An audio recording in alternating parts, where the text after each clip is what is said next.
jésuite français dont j'ai parlé tout à l'heure, Jean-Denis Attiret, et donc qui est mandaté par les jésuites français, et comme Castiglione est mandaté par les jésuites portugais, il y a des petits conflits, mais ils vont très bien s'entendre. Et surtout, ils sont au service d'un souverain qui ne leur laisse pas tellement le temps d'exprimer leur propre sensibilité. Donc, Castiglione se plaint de la dépersonnalisation qu'on lui impose. Attiret écrit: oh, il a fallu pour cela oublier une partie de ce que j'avais appris avec tant d'études et de travail. Outre qu'il m'a fallu apprendre à peindre à l'eau sur une espèce de gaze blanche. Vous voyez, c'est la soie. Hein. Peinture difficile, délicate, qui a quelque chose de plus fin que la miniature. Tout ce qui se peint à l'huile doit être peint dans le même goût. Avec cela, des têtes sans expression, les attitudes sans mouvement, la perspective linéale sans dégradation et sans pouvoir mettre en pratique la perspective aérienne. Donc, vous voyez, Attiret se plaint, Castiglione aussi, mais malgré tout, ils vont réussir l'un et l'autre à se faire les témoins finalement de ce règne et de ce personnage que l'on voit ici vieux sur la gauche. Donc Castiglione est mort en 1766 et il va être remplacé à la cour par le frère Panzi qui va aussi passer de longues décennies à la cour de Pékin, pratiquement 35 ans. Vous voyez, c'est tout à fait considérable. Et là, l'empereur a été terrible avec lui parce que l'empereur dirige tout. Il dit: c'est mon portrait qu'il peint, il ne faut pas qu'il me flatte, il en est de même des rides de mon visage, il faut avertir le peintre de les faire paraître, oui je sais, de les faire paraître davantage, il faut toutes les représenter et ne peut pas faire paraître plus jeune que je ne suis. À 80 ans passés, ne serait-il pas extraordinaire que je fusse sans rides, hein? Donc il voulait que chaque poil de sa barbe soit représenté et c'est ce à quoi s'est appliqué, n'est-ce pas, le frère Panzi à la suite de Castiglione. Et ici, nous avons un portrait équestre tout à fait étonnant. Il est obligé de composer avec les maîtres de cour et nous avons donc cet immense portrait. C'est une revue militaire importante et le peintre milanais Castiglione lui peint l'empereur et le cheval. Dans l'imaginaire symbolique, le cheval est un peu le double n'est-ce pas, de la figure impériale, donc joue un très grand rôle. Et en même temps, regardez, le cheval a l'air de flotter. C'est parce que le reste a été réalisé. Castiglione, lui, il a peint certainement un peu les nuages et les premières plantes au pied, n'est-ce pas.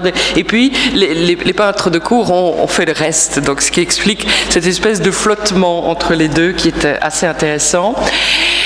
Les peintres jésuites vont aussi, et d'autres obédiences vont aussi représenter les empereurs mandchous, veulent se faire figurer dans toutes sortes de guises. Je dis guise pour ne pas dire déguisement parce que ça serait un petit peu péjoratif. Mais on voit ici l'empereur Yongzheng, c'est un album où l'on voit l'empereur sous 33 formes, 33 positions. C'est un album qui est conservé à Pékin au musée du Palais impérial. Et regardez, l'empereur est vêtu comme un prince européen avec une perruque. C'est tout à fait étonnant. Il y en a d'autres où il est comme un lettré chinois. Enfin, il y a toutes sortes de rôles en costume de cérémonie, en cavalier, en lettré. Et donc, ça correspond à une sorte et les Castiglione et les autres vont continuer beaucoup dans cette veine. Alors, nous avons l'autre grand thème, ce sont les narrations commémoratives. Il y a bien sûr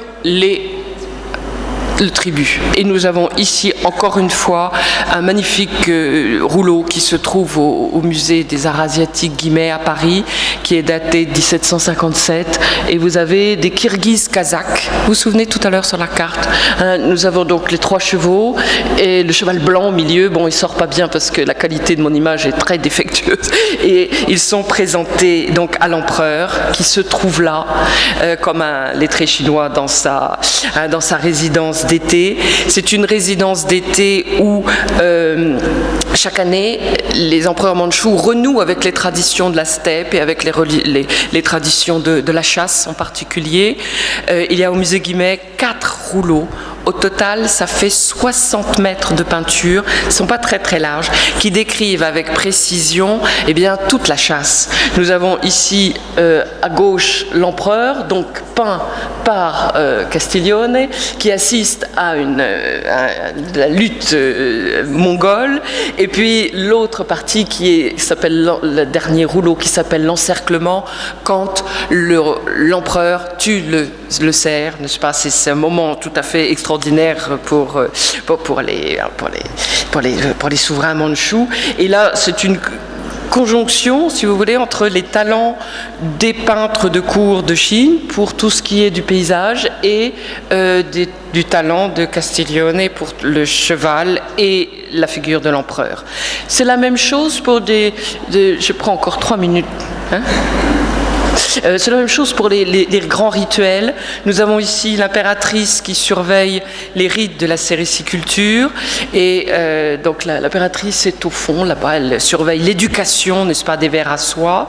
Et on a l'équivalent pour l'empereur. L'impératrice s'occupe des rites de la sériciculture et l'empereur s'occupe des rites de l'agriculture, avec un rouleau qui est intitulé le premier sillon. Vous avez l'empereur là, avec cette magnifique charrue en or qui ouvre le premier sillon dans le champ qui va, donc ça suit parfaitement toutes les grandes liturgies confucéennes. Et fait tout à fait passionnant, cette peinture de cour chinoise où on voit l'empereur et ses grands dignitaires donc participer, même être complètement à l'intérieur de ces rituels qui visent finalement à l'ouverture du calendrier, à l'ouverture qui montre l'importance considérable de l'agriculture, est repris par des estampes, des gravures, en France, en Europe, et on aura même, alors je vous montre ça, c'est juste parce que, oui, merci cher ami, je vois votre geste, on a juste cette image, Monseigneur le Dauphin Labourant, donc c'est le futur roi Louis XVI, vous voyez, la Chine va inspirer les physiocrates, et ça joue un très très grand rôle, bien sûr, mais ça c'est une autre question. On a des rouleaux impériaux où l'on va voir introduire la méthode occidentale. Vous avez ici le rouleau qui illustre le labourage, ici le livre, la page du livre qui illustre le tissage et la sériciculture.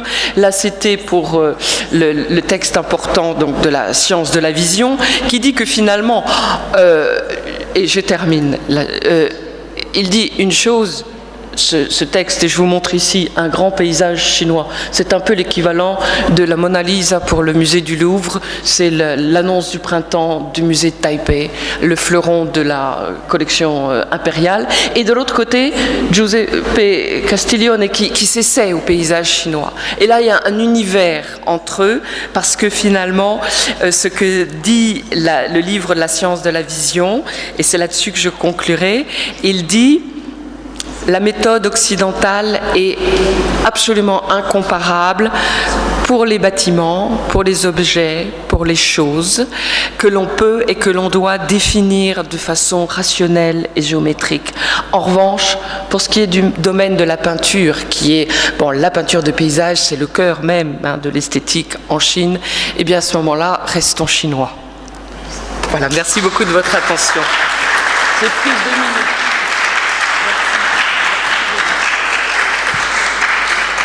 Merci beaucoup, Madame Verviers. Vous avez donné des idées très intéressantes, je crois, pour une discussion.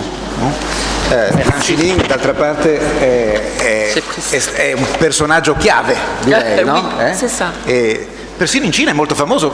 Mi risulta che sia stato fatto un serial televisivo di grande successo sulla figura di Lan Xinin. Monsignor Trevi.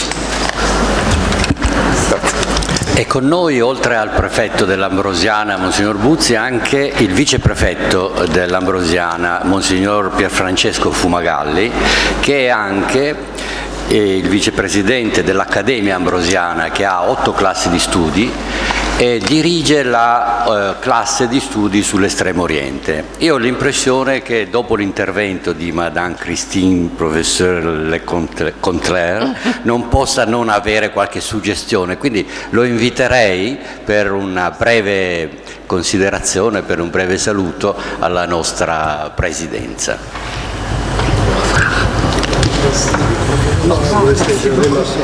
Très bien.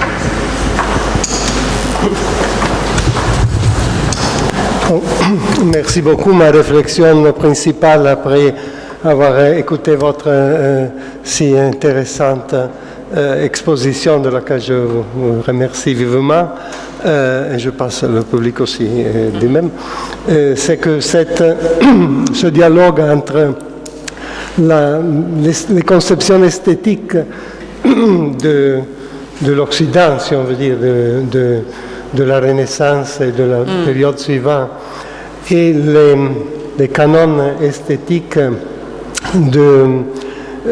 chinoises.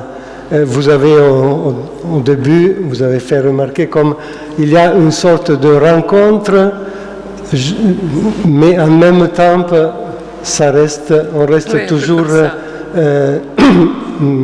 différent. C'est une rencontre, on peut dire, peut-être superficielle, peut-être, je voudrais une petite remarque ultérieure, parce que, par exemple, ça me faisait penser à ce que c'était au niveau philosophique et littéraire, la première rencontre, la première génération des jésuites, qui donc, ils pouvaient effectivement réaliser un dialogue avec toutes les restrictions du cas, mais en fait, par exemple, Matteo Ricci, je pense, il n'aurait pas pu faire ce travail s'il n'aurait pas rencontré de l'autre côté des grands savants comme Paolo Suguanci et le même Giulio Aleni avec Michel Yanting, etc. Donc, est-ce que ce cas se posait aussi après un siècle et demi, plus tard? Est-ce qu'il y avait des célèbres peintres chinois qui ont pris au sérieux ça? Ça, c'est ma réflexion. Absolument, et c'est pour ça que j'ai montré peut-être un peu rapidement à la fin cet album très important, les tableaux du labourage et du tissage. C'est un grand maître chinois que l'empereur fait venir à la cour pour réaliser les peintures de cela. Donc ça va avoir une importance non négligeable, mais peut-être pour nous en tenir encore une fois aux propos de Voltaire, dans un monde qui est le monde de la cour et de la peinture de commande impériale. Ça a une influence considérable. En dehors de ça, je ne sais pas. Voilà. Oui. Merci. C'est moi.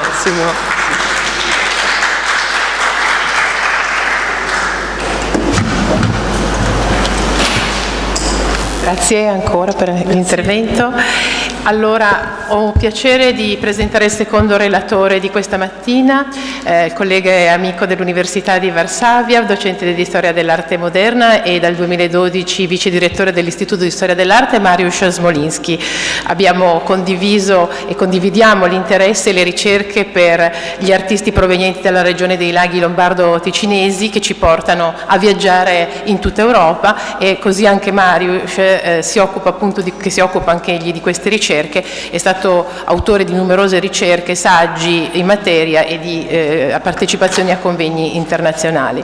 Si occupa inoltre, penso che oggi forse sarà più su questo secondo ambito, sul tema dell'arte come mezzo di propaganda politica tra XVII e XVIII secolo, in relazione appunto al contesto del Regno di Polonia e Lituania. Prego.